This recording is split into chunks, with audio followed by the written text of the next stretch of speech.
Assalamualaikum warahmatullahi wabarakatuh. Selamat datang di YouTube-nya Akademika Education. Sebelumnya kita akan jargon dulu ya. Akademika Education, cerdas berprestasi. Hari ini saya akan memandu podcast kali ini. Tentunya podcastnya akan bermanfaat terutama bagi guru-guru yang mengajar di sekolah. Karena tema hari ini adalah tips mengajar dan membuat kelas lebih interaktif terutama anak-anak ketika belajar. Saya tidak sendiri ya, pastinya dengan narasumber saya yaitu Teh Meta. Mungkin Teh Meta silakan memperkenalkan diri dulu. Oke. Halo teman-teman, perkenalkan nama saya Meta Herlina Pratiwi. Saya sebagai tutor bahasa Inggris di sini dan lulusan dari pendidikan bahasa Inggris.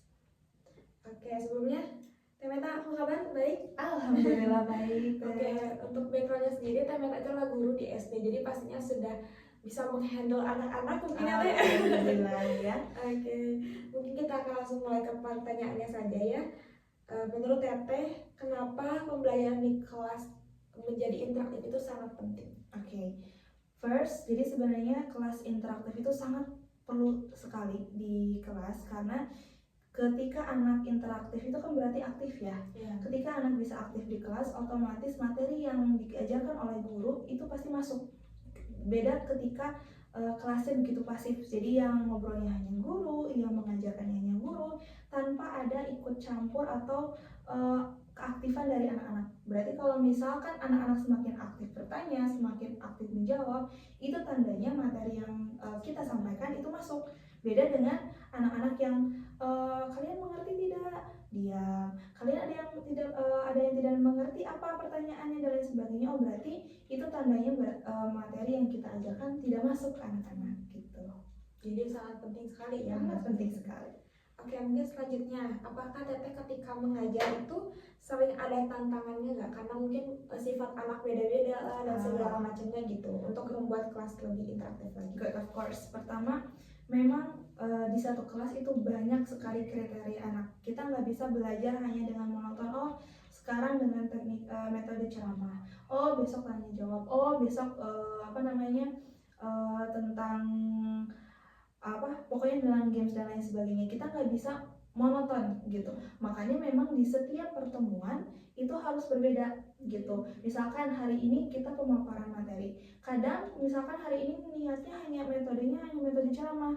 Nah, itu kadangkala anak-anak suka bosan. Jadi di satu kali pertemuan itu bisa berbagai metode. Jadi nggak cuma satu pertemuan aja satu metode. Bahkan satu pertemuan tuh bisa berbagai, bisa 2 metode, 3 metode. Bagaimana cara merangsang anak untuk untuk aktif gitu. Jadi memang karena dilihat dari karakter. Ada karakter anak yang kayak aku mah nggak suka ditanya gitu, atau ada karakter anak malahan yang suka distimulus dulu nih. Kalian belajar apa ya hari ini? Nah, ada anak seperti itu. Tapi ada anak pun yang nggak suka gitu. Berarti kita cari cara gimana nih anaknya yang tidak suka, yang malah kelihatan pasif harus menjadi aktif gitu. Jadi itu ya tantangannya gitu, karena banyak sekali kriteria anak gitu, karakteristik anak. Oke, untuk selanjutnya gitu, apakah tadi kan kata Teteh banyak metodenya yang diajarkan gitu. Teteh bisa memberikan contoh nggak salah satu aktivitas atau ice breaking yang pas Teteh coba ternyata itu cukup efektif gitu kalau misalnya dipakai di kelas? Oke. Kalau misalnya salah satu metode yang sering saya gunakan untuk di kelas itu pertama sebenarnya brainstorming. Jadi brainstorming itu mengajukan beberapa pertanyaan di awal untuk menstimulus anak memperkirakan kita bakal belajar apa. Contoh misalkan kalau pertemuan sebelumnya temanya itu adalah room. Jadi kayak ada bedroom, ada bathroom, ada dining room dan lain sebagainya. Saya nggak langsung bilang hari ini kita belajar tentang room ya, hari ini kita belajar tentang house ya. No, tapi saya akan bilang dulu, kalian tidur di mana, kalian mandi di mana gitu, kalian makan di mana, atau enggak ibu kalian masak di mana sih gitu kan. Apa kalian suka masak, apa kalian suka tidur gitu, atau enggak apa kalian suka beraktivitas di ruang keluarga, atau kalian tahu nggak ruang keluarga itu apa. Nah, jadi brainstorming dulu, stimulus dulu. Setelah itu baru kita ajarkan.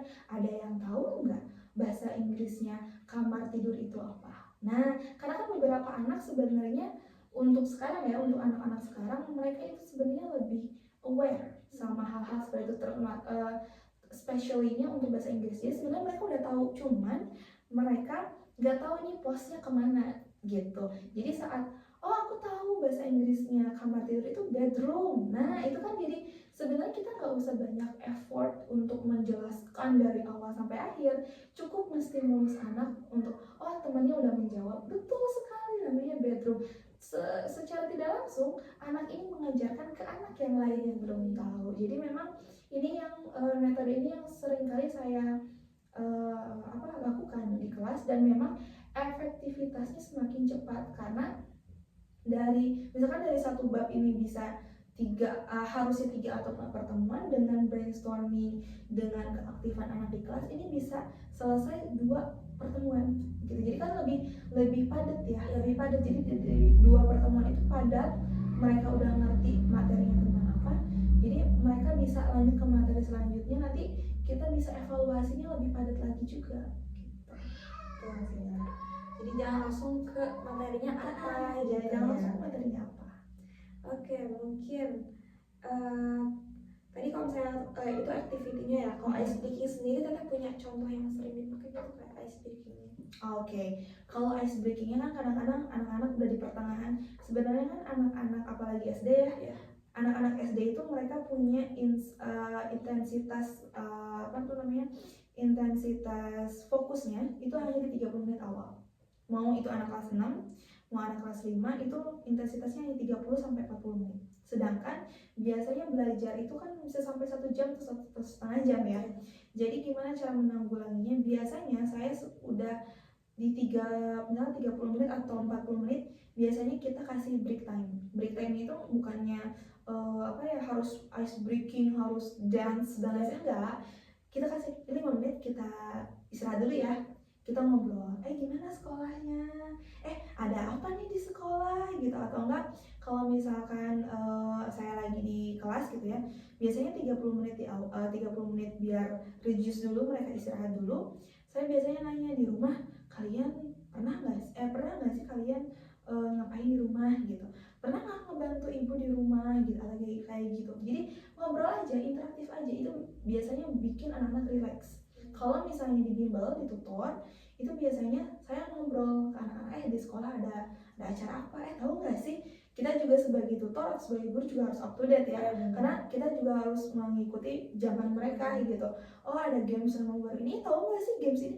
Miss nggak tahu loh games ini mainnya gimana gitu. Kayak zaman dulu Pokemon, kayak kita nanya Pokemon itu gimana gitu. At least itu just for 5 minutes itu udah cukup banget buat mereka reduce tekanan gitu ya, istilahnya tekanan mereka, relax dan lain sebagainya. Nanti setelah itu yuk kita coba lagi, yuk kita tarik lagi gitu, kita tarik lagi. Jadi kalau saya sih tipe yang jarang ice breaking. Kalau misalnya butuh ice breaking pun, ice breakingnya pasti tentang materi gitu. Contoh misalkan, yuk kalau misalnya kita lagi ngomongin bedroom, kalian duduk, bathroom berdiri gitu kan. Jadi itu walaupun ice breaking, tapi ice breakingnya tetap ke materi gitu. Jadi nggak wasting banget gitu. Kalau ice breaking kan nggak mungkin 5 menit ya, kayak 10 atau 15 menit. Jadi terlalu sayang kalau misalnya ice breakingnya hanya main-main tanpa ada materi yang dimasukin. Kalau saya sih seperti itu. Jadi lebih baik kalau misalnya diseimbangkan gitu ya, meskipun ada mainnya tapi tetap ada materi yang diajarkan. Masih ada materi yang diajarkan. Oke, tadi kan ada aktivitasnya beberapa juga ya Teh. Itu biasanya bagi-baginya apakah selalu begitu, atau misalnya kayak kadang bagiannya tuh apakah seimbang antara itu, atau lebih banyak yang mengajarnya atau lebih banyak materinya gitu? Oke. Kalau dari segi pembagian aktivitas di kelas gitu ya, sebenarnya saya lebih mengampu ke student center. Jadi student center, jadi anak-anak yang pertama kali kenapa saya bikin brainstorming itu kan berarti menstimulus anak yang menjawab. Jadi sebenarnya mereka belajar untuk diri mereka sendiri gitu.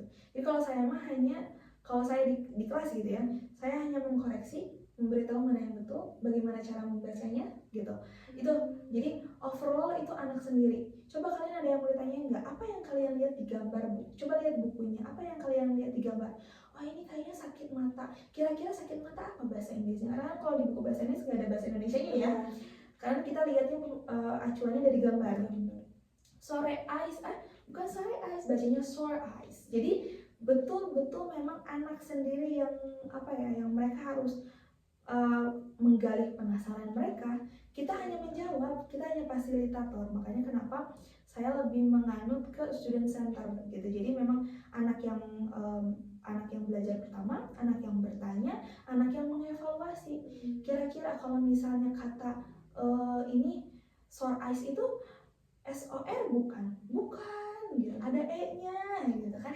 Itu sebenarnya mengasah critical thinking mereka juga. Makanya kenapa saya lebih senang seperti itu gitu. Jadi kalau misalkan apakah saya ada ceramahnya, ada ceramahnya pasti saat menerangkan. Ini tulisannya bedroom, itu kan kita metode ceramah. Ini tulisannya BEDROOM, itu kan metode ceramah juga. Tapi mungkin dari 100% saya metode ceramahnya mungkin sekitar 30%. 70% biarkan anak sendiri yang explore gitu. Masalah tugas ini Miss nulisnya betul nggak? Oh betul, good job, dilanjut gitu. Jadi kita hanya fasilitator, nggak banyak kayak ini salah loh, ini bukan kayak gini, enggak. Biarkan saja mereka yang menilai ke kita gitu. Mereka yang validasi ke kita ini betul apa enggak gitu. Jadi kalau misalkan saya lebih senang gitu. Jadi kayaknya itu lebih efektif juga ya. Oke, karena Teh Meta tadi sudah memberikan beberapa tips dan metode yang Teh Meta gunakan juga dan itu efektif gitu ya. Menurut Teteh, apakah ada saran atau motivasi untuk guru yang ingin menciptakan suasana yang lebih menyenangkan lagi gitu di kelas? Saran dan motivasi. Saran untuk motivasinya sebenarnya seperti ini. Pertama, kita sebagai guru harus tahu dulu karakteristik anak. Jadi misalnya gimana nih Kak, kita baru join atau enggak baru tahu nih anaknya, it's okay, nggak apa-apa, ajak aja ngobrol. Dari mereka sering ngobrol, kita tahu karakteristik anak itu seperti apa gitu. Jadi memang pertama ketahui dulu karakteristik, kedua kita cari apa yang membuat mereka interest. Mungkin agak susah ya untuk yang sudah maksudnya untuk yang ngajar anak SD itu kadang-kadang susah untuk balance karena beda zaman SD-nya. Cuman it's okay, nggak apa-apa gitu. Kita ngobrol aja ke mereka. Saat mereka sudah dekat, biasanya saat kita bisa kontrol gitu kan, karena kan walaupun kita dekat sama anak, kita juga harus mengkontrol mereka ya. Jadi nggak bisa kita lepas kayak udah biarin aja gitu. No, kita nggak bisa juga karena memang kegiatan belajar mengajar di kelas itu masih dalam under control kita. Jadi nggak boleh kita lepas gitu. Walaupun anaknya aktif dan sebagainya, kita harus under control gitu. Itu yang kedua. Jadi memang harus under control. Tapi under control itu bisa dilakukan kalau kita tahu karakteristik anak. Kalau kita nggak tahu karakteristik anak pertama biasanya akan marah, kesel, bad mood gitu. Kalau kita ngehandle-nya tidak sesuai dengan karakteristik mereka gitu. Ada anak yang nggak bisa nih untuk ditegasin, udah ditegasin dia pasti marah. Nah berarti kita kontrolnya bukan dengan marah. Yuk soleh, yuk bager, yuk pinter, yuk lihat dulu kemis yuk. Nanti selanjutnya ada ribet loh gitu. Nah ada anak-anak seperti itu. Nah anak-anak yang seperti inilah yang mungkin kita perlu fokus yang cukup banyak gitu ya ke anak ini, karena biasanya anak-anak seperti ini mereka pintar, cuma karena mereka tidak bisa mengendalikan mood, hasilnya jadi kurang maksimal gitu. Itu yang kedua ya, yang kedua. Yang ketiga, pasti kita perbaiki dulu mood diri sendiri. Jadi kadang sudah lelah, sudah dengan pekerjaan yang lain, mana harus ngajar. Kadang kalau saya sih tips-triksnya gitu, kalau misalnya saya sebelum masuk ke kelas saya selalu sedia permen. Jadi biasanya itu yang bikin mood saya naik gitu ya.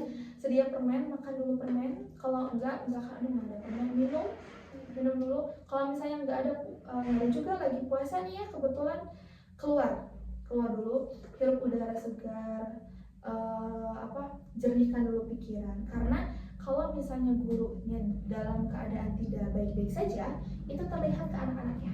Mereka tahu, oh ini mah si Miss-nya lagi bete, ini mah gurunya lagi nggak asik gitu. Nah mereka akan semakin nggak asik gitu. Itu jadi mancing emosi ya, Iya. gitu. Jadi kita menghindari anak-anak untuk mancing emosi dengan cara gitu.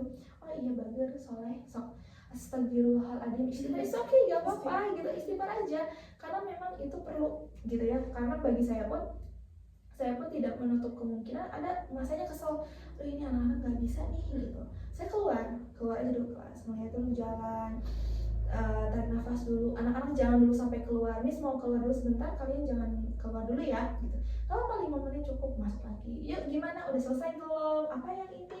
Itu udah cukup bagi saya gitu. Jadi 3 hal itu Kak. Kenali karakteristik, terus kontrol kelas, kedua mood guru gitu. Karena mood anak itu tergantung mood guru. Walaupun anaknya sedih, kalau di kelasnya fun, gurunya fun, mereka nggak akan sedih lagi. Ya. Oke, mungkin itu tips dan saran dari Kak Meta ya. Semoga yang masih kesusahan mungkin bisa mulai terbantu ya dengan tips-tips tadi. Gitu. Oke, mungkin sekarang sudah selesai deh. Jadi kita langsung ke penutupan aja ya. Sebelumnya terima kasih banyak Teh Meta atas waktunya dan ilmunya yang mahal ini ya dari pengalaman. Oke, mungkin sekian podcast untuk hari ini. Terima kasih. Mohon maaf bila masih ada terdapat kesalahan. Wassalamualaikum warahmatullahi wabarakatuh. Waalaikumsalam warahmatullahi wabarakatuh.